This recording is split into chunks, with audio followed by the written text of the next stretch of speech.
Supreme কোর্টের নির্দেশে চাকরিহারা group C এবং গ্রুপ ডি কর্মীদের রাজ্যের ভাতা দেওয়ার সিদ্ধান্তে অন্তর্বর্তী স্থগিতাদেশ দিল কলকাতা হাইকোর্ট। শুক্রবার বিচারপতি অমৃতা সিং জানিয়েছেন, 26শে সেপ্টেম্বর পর্যন্ত বা আদালত যতদিন না পরবর্তী নির্দেশ দিচ্ছে ততদিন ভাতা দিতে পারবে না রাজ্য সরকার। আদালত আরও জানিয়েছে, 4 সপ্তাহের মধ্যে রাজ্যকে হলফনামা জমা দিতে হবে।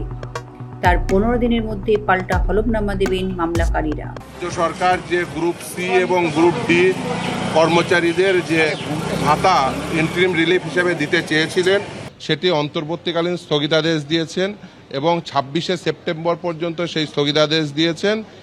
ইন দ্য মিন হোয়াইল রাজ্য সরকারকে 4 সপ্তাহের মধ্যে এফিডেভিট দেবেন তারা, এফিডেভিট অপোজিশনের আকারে। আমরা তার উত্তরে এফিডেভিট রিপ্লাই দেব 2 সপ্তাহের পরে, 2 সপ্তাহের মধ্যে, এবং তারপরে ম্যাটারটি লিবার্টি টু মেনশন করেছেন, অর্থাৎ তারপরে ম্যাটারটি আসবে। অর্থাৎ যে রাজ্য সরকার যে ঘোষণা করেছিল গ্রুপ সি এবং গ্রুপ ডি এমপ্লয়ীদের ইন্টারিম রিলিফ হিসাবে যে ভাতা দেবেন মাসে 20,000 এবং 25,000 আকারে, সেটির অন্তর্বর্তীকালীন স্থগিতাদেশ দিয়েছেন মহামান্য বিচারপতি অমৃতা সিনহা। দেখুন, তার কারণ এই যে গ্রুপ সি এবং গ্রুপ ডি যে নিয়োগ হয়েছিল বিভিন্ন স্কুলগুলোতে রাজ্যের, সেই স্কুলগুলোতে নিয়োগের ক্ষেত্রে পর্বত প্রমাণ দুর্নীতি হয়েছিল বলেই সেটি কিন্তু মহামান্য সুপ্রিম কোর্ট সেটি বাতিল করেছিল।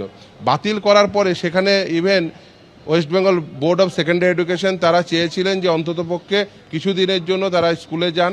সেই ক্ষেত্রেও সুপ্রিম কোর্ট বলেছিলেন যে না, তারা স্কুলে যেতে পারবেন না। তার কারণ এই গ্রুপ সি এবং গ্রুপ ডি নিয়োগের ক্ষেত্রে সর্বোচ্চ পরিমাণ দুর্নীতি হয়েছে এবং এই দুর্নীতির পরিমাণ অনেক বেশি।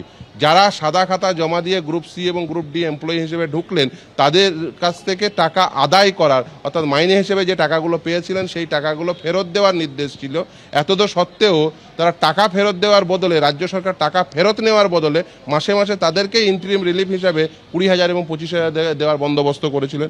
এটা একেবারেই যায় না। আমাদের বক্তব্য খুব পরিষ্কার ছিল যে আমরা বঞ্চিত চাকরি প্রার্থী, আমাদের ওয়েটিং লিস্টে নাম ছিল, আমরা বঞ্চিত হলাম, আমরা আবার ফার্দার বঞ্চিত হব।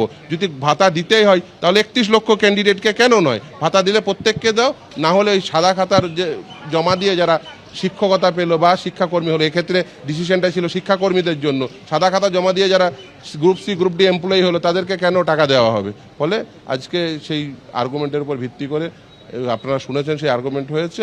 আদালত উভয় পক্ষের কথা শুনে আজকে রায় প্রদান করেছেন, আজকে নির্দেশ দিয়েছেন যে অন্তর্বর্তীকালীন স্থগিতাদেশ থাকবে 26 তারিখ পর্যন্ত, 26শে সেপ্টেম্বর পর্যন্ত। 4 সপ্তাহের মধ্যে রাজ্য সরকার এফিডেভিট দেবে, তার রিপ্লাইয়ে আমরা 2 সপ্তাহের মধ্যে এফিডেভিট দেবো, তারপরে ম্যাটারটি আবার শুনানির জন্য আসবে। 2016 সালের এসএসসি প্যানেলে থাকা প্রায় 26,000 মানুষের চাকরি বাতিল করার নির্দেশ দেয় দেশের শীর্ষ আদালত। এই 26,000-এর মধ্যে আছেন গ্রুপ সি এবং গ্রুপ ডি কর্মীরাও। গত মে মাসে চাকরিহারা গ্রুপ সি কর্মীদের প্রতি মাসে 25,000 এবং গ্রুপ ডি কর্মীদের 20,000 টাকা ভাতা দেওয়া হবে বলে সিদ্ধান্ত নেয় রাজ্য সরকার। রিপোর্ট লটারি সংবাদ।